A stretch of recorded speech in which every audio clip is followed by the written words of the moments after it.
Witam Cię w trzeciej części filmu dotyczącego doboru urządzeń NAS do domu. Jeśli nie oglądałeś części pierwszej i drugiej, koniecznie Cię do nich zapraszam. Link u góry i na początku opisu. Omawialiśmy tam istotne kwestie, które pomogą Ci w poprawnym wyborze urządzenia.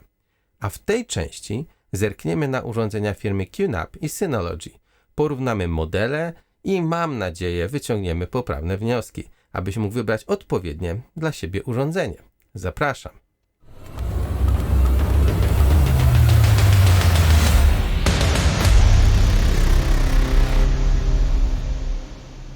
Przejdźmy zatem do przeglądnięcia wybranych dostępnych modeli QNAP w grupie dla domu i dla małych firm. Ok, znajdujemy się na stronie QNAP Polska i zerknijmy sobie w zakładkę produkty. Tutaj mamy produkty podzielone w grupie oczywiście pamięci masowej na prywatny, domowy serwer NAS i oczywiście małe, średnie przedsiębiorstwa, później mamy All Flash NAS i akcesoria Enterprise. W tym filmie skupimy się głównie na prywatnym, domowym NAS i na przede wszystkim małych przedsiębiorstwach. No to zobaczmy sobie produkty dla domowych zastosowań. Na początek widzimy, że QNAP posortował nam produkty z wydajnością od wysokiej do niskiej. I tak jest domyślnie na każdej zakładce, więc automatycznie wiemy, które z tych urządzeń jest po prostu dla nas najbardziej wydajne. Zejdziemy sobie przede wszystkim na sam dół. Zaczynamy od urządzeń typu cichy serwer NAS, bez wentylatora. To są takie urządzenia, które chętnie zastosujesz na przykład w sypialni lub w innym pomieszczeniu, w którym zależy Ci, aby było cicho. Następnie posiadamy serię TS130. To jest seria jednodyskowa, jak już wspominałem, mało polecana. Później mamy serię TS-X33, czyli mamy czterodyskowy model, dwudyskowy, jednodyskowy, jeszcze wyższa seria i jeszcze wyższe i tak dalej, i tak dalej. Kończymy naszą grupę dla domu na modelu TS364. I teraz porównamy sobie te urządzenia, wybrane z tych urządzeń, z tej grupy domowej i popatrzymy również na ich parametry. Ja do porównania wybrałem urządzenia TS364, TS462, TS431K i TS433. Od razu powiem mniej więcej, jakie są ceny na moment nagrywania tego filmu. TS364 mamy w dwóch wersjach, jak widzisz, z końcówką 8G oraz 4G.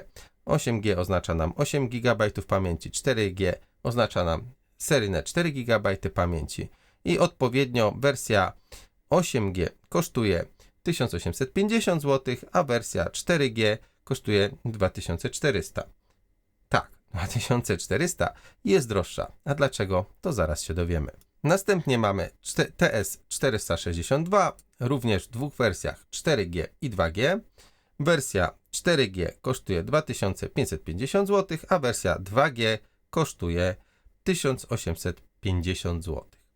TS431K już nie ma wersji i tutaj mamy cenę 1250 zł. Najtańsze tutaj urządzenie w tej stawce i TS433 4G, które kosztuje 1850 zł. No i teraz wyjaśnię na szybko, czym różnią się te modele właściwie i dlaczego taki skok dziwny cenowy dla tego pierwszego modelu i właściwie zupełnie bez uzasadnienia, dlaczego tego skoku cenowego nie ma dla modelu drugiego. Proszę zobaczcie, wersja 8G, jak sobie troszeczkę przeskrolujemy, ma pamięć systemową 8 GB, maksymalna też pojemność pamięci to jest 8 GB i nie mamy gniazd pamięci, czyli właściwie ta kość 8 GB jest po prostu wlutowana na płytę. Natomiast wersja 4G zaczyna od 4 GB pamięci, ale mamy tak naprawdę dwa dostępne sloty na DDR4 i maksymalnie możemy włożyć 2 razy po 8 GB, uzyskując 16 GB. Stąd niejako wersja z mniejszą ilością pamięci daje nam większe możliwości rozbudowy, stąd jej większa cena. Sytuacja podobna jest dla modelu 462, natomiast tutaj mamy 4,2 GB, 2 gigówka również posiada możliwość rozbudowy, 4 gigówka ma wlutowaną kość na stałe, natomiast tutaj z jakiegoś powodu 2 gigówka wcale nie jest droższa od 4 gigówki. Ale wróćmy na górę, bo pominęliśmy kilka istotnych elementów. I zaczynamy od procesora. W tym przypadku w najmocniejszym urządzeniu mamy czterordzeniowy, czterowątkowy procesor Intela Celeron N5095. Jest to procesor 64-bitowy x86, czyli standardowy procesor z grafiką zintegrowaną. W słabszym modelu 462 mamy dwurdzeniowy, dwuwątkowy procesor, również Intela Celeron, starsze generacje, o troszkę mniejszym taktowaniu, ale również 64-bitowy z generacji x86, również z zintegrowaną kartą graficzną. Natomiast w tych słabszych modelach wylądowały nam czterordzeniowe procesory i jeden jest firmy Annapurna Labs, która należy, jak widzicie, do Amazonu, a drugi jest procesorem typu ARM. I to są procesory 32-bitowe dla modelu 431 i 64-bitowy dla 433. Ilość bitów specjalnie nie robi nam wielkiej różnicy. Zastanawiające może być właśnie zapis o procesorach graficznych. Dlaczego właściwie tutaj mamy informację o procesorze graficznym, a tejże informacji nie mieliśmy w przypadku tych dwóch kolejnych procesorów. Okazuje się, że te dwa modele posiadają wyjście HDMI. Pokażę może model ten najwyższy od tyłu. Wygląda on następująco i jak widzicie ma tutaj wspomniane złącze HDMI. Po co? No możemy sobie takie urządzenie zastosować na przykład w salonie, podłączone do telewizora i bezpośrednio z tego urządzenia oglądać sobie nasze materiały. Kolejną na liście mamy naszą wspomnianą pamięć systemową. W najsłabszym modelu mamy, jak widzicie, zaledwie 1 GB pamięci. Nie możemy jej rozbudować. W modelu 433 mamy 4 GB, również nie możemy modyfikować. W wspomnianych wcześniej modelach możemy już je modyfikować, o ile wybierzemy tą uboższą wersję. Pamięć flash, jak widzicie, no dla większości modeli jest większa, 4 GB, tylko model 32-bitowy ARM, tak jak tu widać, ma 512. Natomiast właściwie kompletnie nas to nie interesuje, nie ma to dla nas żadnego znaczenia. Bardzo istotny kolejny aspekt to wnęki dysków. No i tutaj, jak widzicie, mamy 3 modele, które mają po 4 wnęki dysków i ten najmocniejszy model ma wnękę zaledwie na 3 dyski, trochę niejako wymuszając na nas, albo sugerując, że powinniśmy skorzystać z RAID 5. Natomiast to mogą być dyski 3,5 calowe SATA, ale również możemy wpinać dyski 2,5 cala SATA, czy to HDD, czy też SSD. Dwa najwyższe modele z tej serii, czyli te dwa od lewej, dają nam dodatkowo po gnieździe M2, a właściwie nawet po 2 gniazda M2, bo zarówno w jednym modelu mamy 2 gniazda M2, jak i w drugim modelu mamy 2 gniazda M2. Oba są PCI Express generacji trzeciej, jak widzicie, ale w modelu najwyższym mamy tylko 2 linie PCI Express generacji trzeciej i przypominam, że to oznacza nam, że mamy 2 razy po 985 MB na sekundę, a w tym modelu mamy tylko raz 985 MB na sekundę, czyli teoretycznie najsłabsze dyski NVMe spokojnie zostaną przez ten NAS wykorzystane, albo w drugą stronę będą z zapasem dla tego NAS-a. Kolejną rzeczą mamy porty sieci Ethernet i jak widzicie, dwa najniższe modele mają gigabitową sieć Ethernet. Model 433 ma jedną taki port, model 431 ma 2 takie porty, natomiast ten 433 ma 1 gigabitowy, a jeden port ma 2,5 gigabita, więc fajniej. A jeśli chodzi o te modele wyższe, to mamy jeden port 2,5 gigabita i tu również jeden port 2,5 gigabita. Nie mamy portów szybszych, zarówno piątek, jak i 10 gigabitówek. Mamy możliwość w tym modelu rozszerzyć kartą PCI Express. Mamy oczywiście ramki Jumbo i gniazda PCI Express. W najwyższym modelu oraz tych niższych brak gniazd i model 462 ma jedno gniazdo PCI Express generacji trzeciej z 2 liniami. Możemy tu podłączyć kolejny dysk SSD, używając odpowiedniego przejścia lub kartę sieciową. No i porty USB. Jak widzicie, możemy mieć porty USB 2.0. Tutaj dwa modele je posiadają. Porty USB 3.2 generacji pierwszej, czyli właściwie 3.0 w najstarszej nomenklaturze. Jeden port, dwa porty, jeden port. No i możemy mieć 3.2 generacji drugiej, 10 gigabitowe. Tu jak widzicie mamy dwa porty w najwyższych modelach. Czujnik podczerwieni i wyjścia HDMI oczywiście powiązane z odtwarzeniem. Tutaj ten model ma możliwość podłączenia pilota zdalnego. Fajna rzecz, jeżeli rzeczywiście chcemy oglądać z użyciem tego urządzenia filmów. I nasze HDMI jest w wersji 2.1, czyli możemy sobie odtwarzać obraz 4K przy 60 klatkach na sekundę. Kolejnym aspektem, który będzie nas interesował, właściwie to tak jak wspomniałem, będzie pobór mocy. I tutaj możemy zobaczyć na tryb uśpienia HDD, który właściwie mówi nam o poborze mocy przez samo urządzenie. I tutaj zaczynamy od zaledwie 8 W, 12 W, 20 W i 19 W dla tego urządzenia. No i pobory mocy podczas pracy, czyli wtedy, kiedy tam gdzieś coś się dzieje, jakoś coś się czyta po dyskach, nie ma tu uwzględnionych dysków. I mamy 33, prawie 33, 27, 23 W. Jak widać, no są to wielkości nieogromne, natomiast jakieś tam już koszty miesięczne nam robią, plus do tego powiedzmy średnio po 5 W na dysk HDD, no i się te waty zbierają. I gwarancja standardowa po 2 lata dla każdego modelu. Wszystko jasne, szkoda, że nie więcej, ale to są urządzenia dla domu.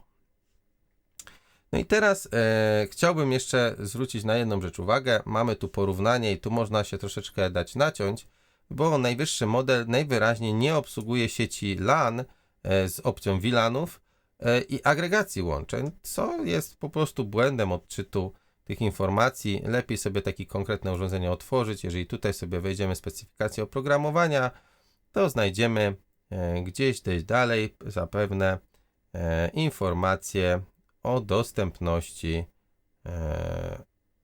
właśnie VLANów. O, proszę, VLANy są. Czyli coś było nie tak z tą specyfikacją przy porównaniu, ale chyba wszyscy wiemy, że czasami się tak dzieje. OK, i teraz przejdziemy sobie do urządzeń dla małych firm, czyli wracamy sobie znowu na stronę główną, wchodzimy w produkty, małe i średnie przedsiębiorstwa, zobacz więcej, czyli będziemy mieli wszystkie.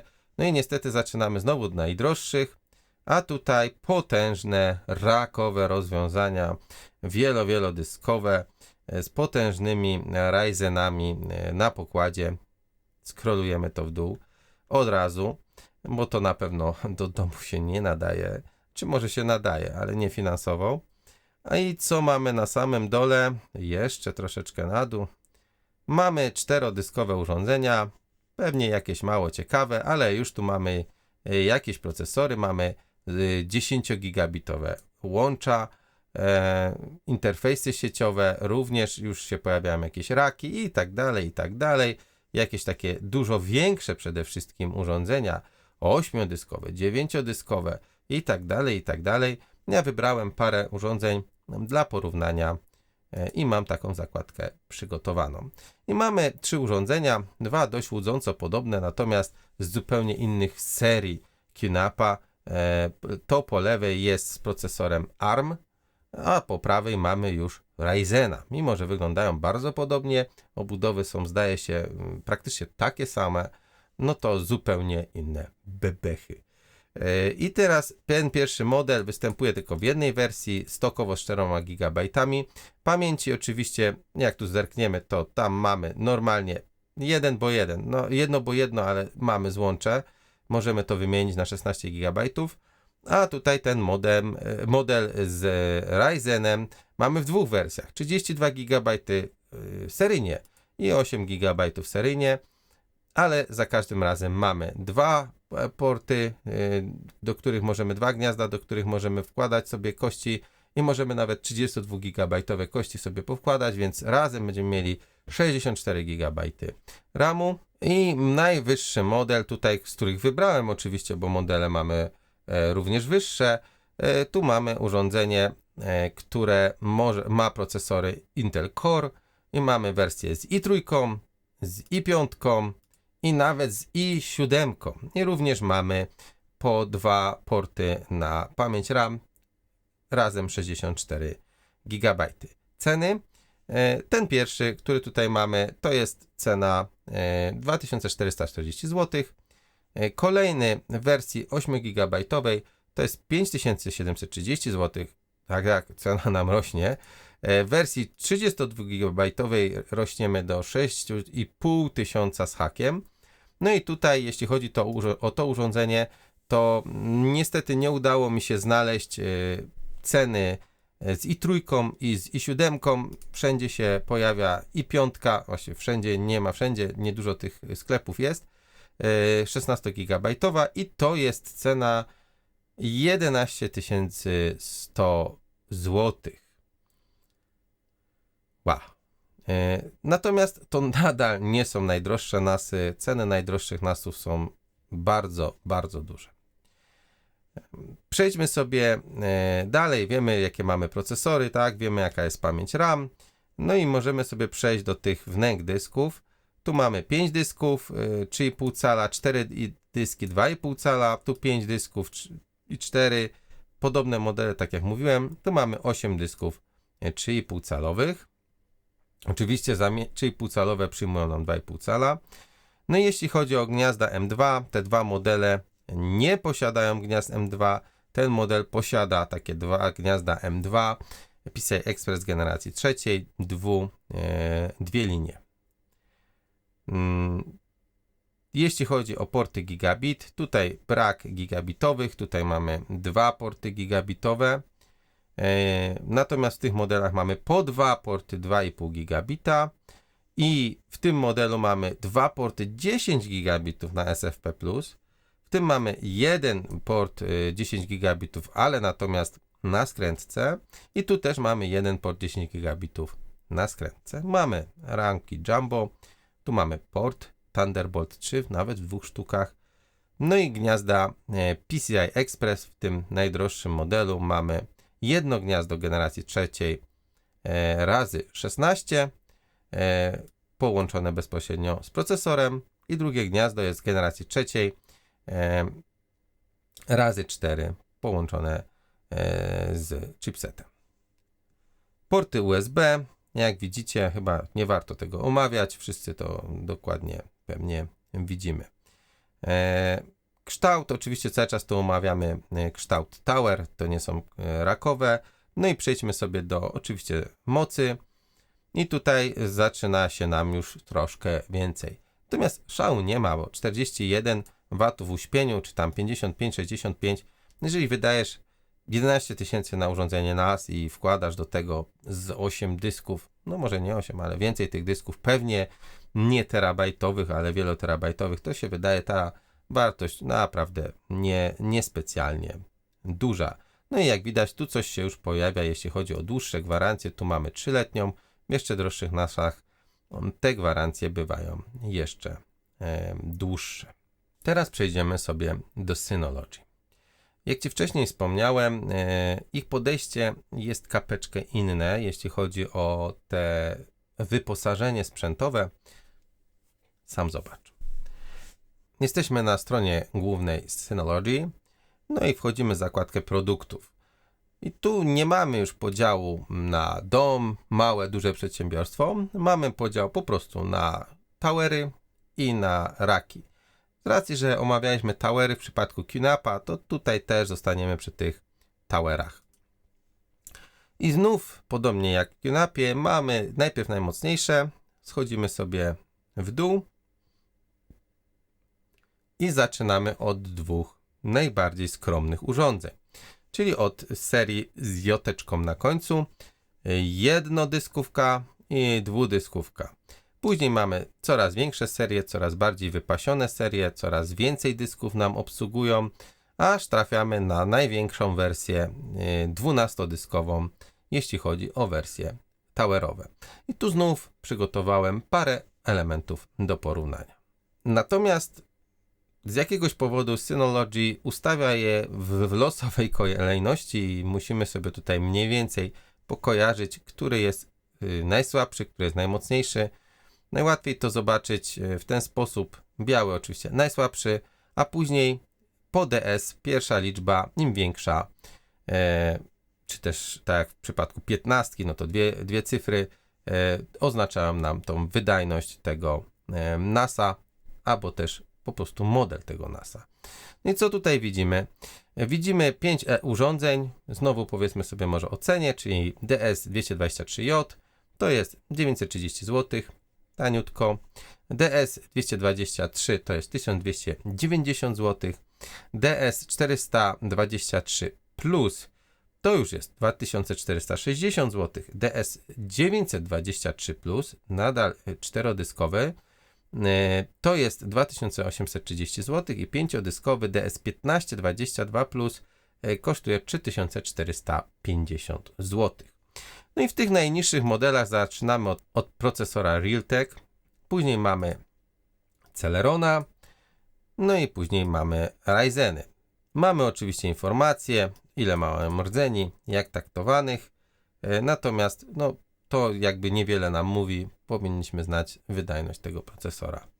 Pamięć systemowa w tych urządzeniach, jak widzicie w najtańszym zaczynamy od 2 GB, później znowu 2 GB, dopiero w wersji 423 Plus mamy w ogóle możliwość coś zmienić, czyli mamy 2 GB seryjnie i możemy dołożyć maksymalnie 4 GB, mając w sumie 6 GB.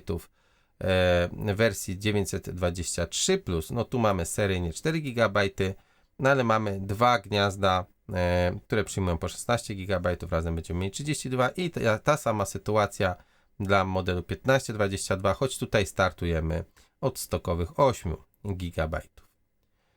Póki co podobnie jak w QNAP-ie, nic nowego.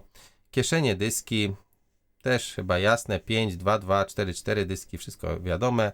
Mamy tutaj informację o maksymalnej liczbie dysków z modułami rozszerzającymi, które też możesz sobie przeglądać na stronach zarówno QNAP-a, jak i Synology. Ja już nie będę tego omawiał ze względu na to, że nam się robi coraz dłuższy ten film. Mamy kieszenie na dyski M2, podobnie. Tu mamy dwie kieszenie, tu mamy dwie kieszenie, tu mamy dwie kieszenie, w tych najmniejszych nie mamy kieszeni. Natomiast w tym miejscu nie mamy żadnych informacji, jak te kieszenie, złącza na te dyski M2 są podłączone i do czego, iloma liniami, to będzie troszeczkę niżej. Po czym mamy informacje o sieci. No i w tych modelach DS223 i DS223J mamy informacje o pojedynczych portach LAN gigabitowych. 423 i 923 mają już po dwa porty, ale to są nadal porty 1 gigabitowe i 1522 Plus ma 4 porty nadal gigabitowe. Jeszcze co ciekawe, nie ma tu Jumbo Frame w ich przypadku. Dość, jak widzicie, inne podejście niż pokazał nam QNAP, który dawał nam jednak nawet 10 gigabitowe porty i nawet po dwa 10-gigabitowe porty, a przypominam, że porównywaliśmy urządzenie za 3440 zł i w tym momencie mamy oczywiście Synology tego najdroższego za 3450 zł, więc trochę to oszczędne. Karty rozszerzeń możemy zastosować. Tutaj w tych dwóch najwyższych modelach mamy po jednym gnieździe PCI Express generacji trzeciej z dwoma liniami. No i co nas tu jeszcze będzie ewentualnie interesowało? Mamy natężenie dźwięku. Nie powiedzieliśmy o tym przy QNAP-ie, można sobie to oczywiście zobaczyć. Mamy zużycie energii i tutaj jak widzicie zaczynamy od 16 W, 17 W, 28, 35, 52, oczywiście tu już mówimy o destępie, czyli o tej większej wartości, kiedy już są odczyty z dysków, natomiast nawet 4 W, kiedy są zahibernowane dyski na samo urządzenie. I ostatecznie dochodzimy do informacji o gwarancji na sprzęt. Jak widzicie, dla modeli od 400 mamy już 3-letnią gwarancję na sprzęt i nawet możliwość przedłużenia tej gwarancji. Widać wyraźnie, że NAS ma właściwie podobne parametry jak komputer. Posiada procesor, pamięć RAM, dyski, natomiast nacisk na poszczególne z nich jest troszeczkę inny. Podstawowym kryterium wyboru powinna być dla Ciebie ilość możliwych do podłączenia dysków i ich typów. Po tym można rozważać, jaka konkretnie jednostka będzie dobra, jeśli chodzi o jej wydajność. Zauważyłeś również, że generalnie mamy 3 typy NAS-ów. Urządzenia typowo pod dyski HDD, urządzenia obsługujące zarówno 3,5-calowe dyski HDD, jak i różne typy SSD, a jak przeglądniesz sobie najbardziej rozbudowane modele, to zobaczysz, że są takie, które przyjmują rzeczywiście same SSD. I oczywiście to wszystko wpływa na cenę, ale i ogólną samą wydajność tego urządzenia. Szczególnie jednak w przypadku urządzeń typu NAS interesuje nas prędkość przesyłania danych, przynajmniej tak uważam, bo to jest do tego urządzenie, a właściwie oznacza to, jak szybko będziemy je zapisywać i jak szybko możemy je ewentualnie odczytywać. Na tym etapie serii filmów dowiedziałeś się już o sposobach przechowywania danych, doborze dysków, wyborze RAID i jak wybrać sobie NAS do domu. Jeśli chcesz wybrać NAS właściwie tylko do domu, to czekać jeszcze tylko jeden istotny film, czyli porównanie systemów od QNAP i Synology. Natomiast jeśli nie chcesz czekać na ten film, to powtórzę to, co powiedziałem wcześniej. Jeden i drugi zapewne spełni Twoje oczekiwania. Zatem możesz śmiało zabrać się za zakupy. Wiesz już, na co zwrócić uwagę i jak porównać sobie urządzenia. Jeśli masz pytania, serdecznie zapraszam do zadawania ich w komentarzach lub o kontakt. Szczegóły, jeśli chodzi o kontakt, na stronie kursyit.com. Jeśli szukasz wydajniejszych urządzeń, zapraszam Cię już teraz do nadchodzącego filmu dotyczącego doboru NAS do firmy. Pomówimy tam o mocniejszych modelach. Mam nadzieję, że podobał Ci się ten film. Jeśli tak, pozostaw lajka i koniecznie zasubskrybuj kanał, aby nie ominął Cię żaden nowy film. Jeśli chcesz wesprzeć moją pracę, zerknij do opisu na polecane przeze mnie produkty i skorzystaj z linków afiliacyjnych oraz zapisz się na nadchodzące kursy na stronie kursyit.com. I do zobaczenia w następnym filmie.